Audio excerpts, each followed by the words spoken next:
So The Wolf of Wall Street, new film by Martin Scorsese, based on the memoirs of Jordan Belfort, who was a trader who began his career, as per the movie and as per real life, at a point when stock market stuff was falling apart. Ended up working in a company that was selling penny stocks, was essentially sort of selling on rubbish stocks to people who didn't know any better. Then set up Stratton Oakmont and started making a huge amount of money through behaving, shall we say, on not just on the very edge of the law, but in a way that ended up, with him doing hard time.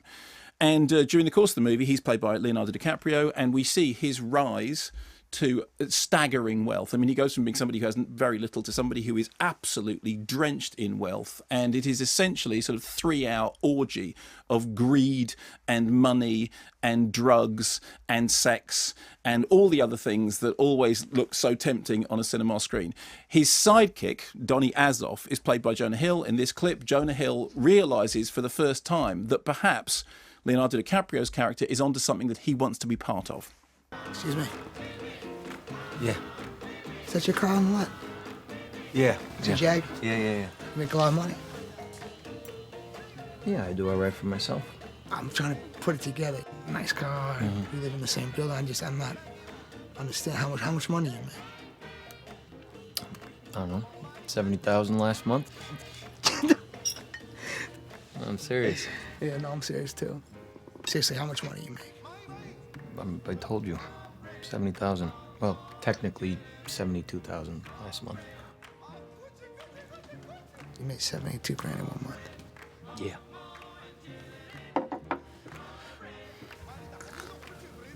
I tell you what. You show me a pay stub for $72,000 on it, I quit my job right now and I work for you.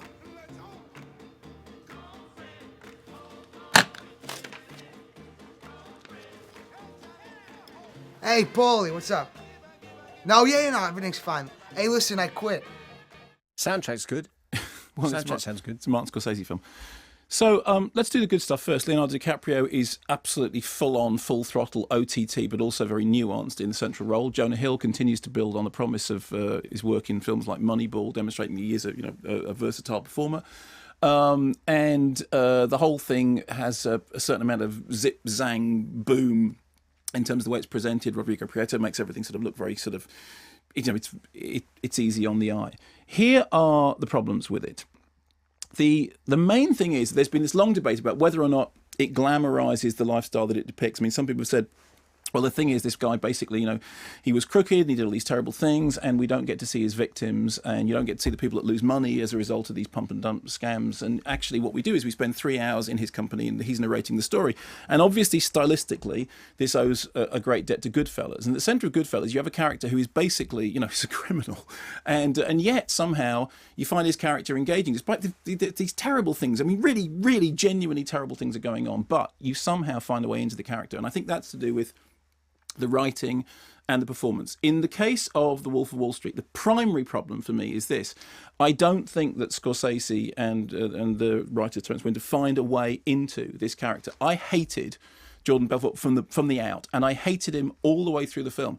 So the accusation that the film somehow glorifies his lifestyle is misled, because I've seen the film twice, and believe me, I just hated him all the way through. At no point during the film did I ever think, I'm seduced by that lifestyle. I like that lifestyle and I like him. I just thought the character, as I saw on screen, was utterly, utterly hateful from beginning to end.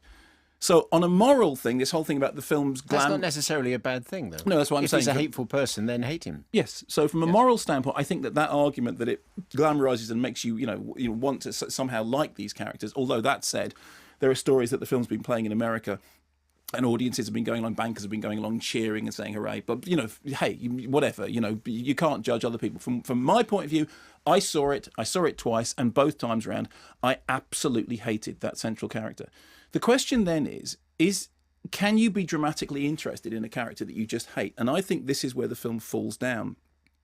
If there isn't a way into the character, you just end up thinking, why am I spending so much time in their company when I actually don't care what happens to them? And for me, the fundamental underlying flaw is that unlike another character, and Goodfellas is definitely the touchstone here, unlike what happens with the Henry Hill character in Goodfellas, when actually you do end up caring about him, you end up caring about what's happening to him even as this terrible stuff is happening. In the case of this, I didn't care. And as soon as you stop caring, or as soon as you start not caring, or because you don't, because there's no point in this when I thought I actually really want to know what happens to you, the film itself starts to become something of an ordeal. At 3 hours long, it is a problematic ordeal. And there's a lot of stories about the fact that Scorsese wrestled to get it down to just under 3 hours. Frankly, it could have lost another half an hour. And what it could have lost is yet another of the endless scenes of partying and orgying and drug taking. Now, it may well be that the lifestyle of the person who's depicted in the film was exactly like that. I mean, it seems to be like just one endless debauch after another, with all these sort of ridiculous extremities, whether it's, drugs, or whether it's, whether it's sex, or whether it's these, just these ludicrously bacchanalian, excesses, and, people being thrown at dartboards and all that sort of stuff. Even if the life was that, you don't need to keep going back to it on film. And I think the problem that it has in depicting that lifestyle is that in order for that depiction to be something other than just a whole bunch of stuff, the film has to take some kind of position on it. Firstly, it's quite difficult when every woman in the film is either, a wife or a girlfriend or a sex worker. And the very few that aren't, I mean, one of the co-workers we see is only given some screen time when we see her getting her head shaved at a party. Just because the protagonist of the film is a chauvinist fool, it doesn't mean that the director and the film have to fall in line. So I think for a start, you could have lost half an hour of frankly extraneous stuff, which from my point of view, I started to think it's a bit like that stuff from Eyes Wide Shut. It's like, yeah, God, we're going to have this scene. How long is this scene going to go on for? This is, you're kind of enjoying yourself too much. And really, do we need to be back here again? The other problem after that is, if what you're getting is just unmediated stuff, just loads and loads of stuff, it feels terribly ill-disciplined. It's got a character that you don't care about, and you don't care what happens to him particularly, although, frankly, as soon as he starts being investigated, you just think, I'd really like you to arrest him really, really soon. It's just a matter of kind of wading through these set pieces. Now, some of the set pieces are fun. Some of the set pieces are well done. Leonardo DiCaprio's central performance is, it's really full on. The sequence in which he's taken a whole bunch of illegal chemicals and he's trying to crawl his way towards the car, which goes on forever. But it is a sort of, it's a bit of slapstick physical comedy that works quite well. And some of the sort of the repartee stuff between him and Jonah Hill is well done. But it's within the structure of a movie which is ill-disciplined, which doesn't know. I mean, the fact that he wrestled to get it down to 3 hours, and you look at it and go, really? You couldn't find another 25 minutes to lose from that? Because I think even the most sympathetic viewer would go, I can easily tell you 5 scenes that you didn't need. You didn't need yet another sequence of, and then he did this, and then he did this, and then he did this, and then he's like, yeah, fine, get the point, move on. So I think, although stylistically and from a kind of technical point of view, it's very well done. I mean, it's shot on a mixture of digital and celluloid, and they work those two things rather well together, and there is some, there's very intelligent stuff about the way in which the frame is held in order to show you the character is either confused or the character is focused. That's all fine, but we don't find a way into the central character to make him in any way empathetic. And therefore, what you end up doing is sitting there watching a bunch of stuff that occasionally is funny, occasionally has jolly, funny moments in it, but it lacks the moral depth of Scorsese's greatest works, not because it doesn't tell you that this guy is horrible, because you do think he's horrible, the lifestyle is horrible, the wealth is horrible. There's a sequence in which he's having a conversation with Rob Reiner, who plays his father, and he says, well, this life is obscene. And you think it is exactly what it is. So I don't have any truck with the thing which says, the film is immoral because it glamorizes the lifestyle. I don't think it does. You can only ever judge that self by your own response. And I didn't feel one atom of me wanted to have anything to do with that lifestyle.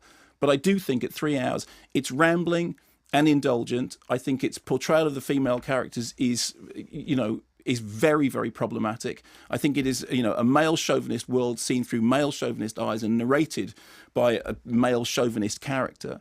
And I think the fact that Belfort himself gets a cameo leaves a slightly bad taste in the mouth, but that's the least of its problems. The biggest of its problems is you just go, yeah, I hate you and I hate this world. Why am I still here?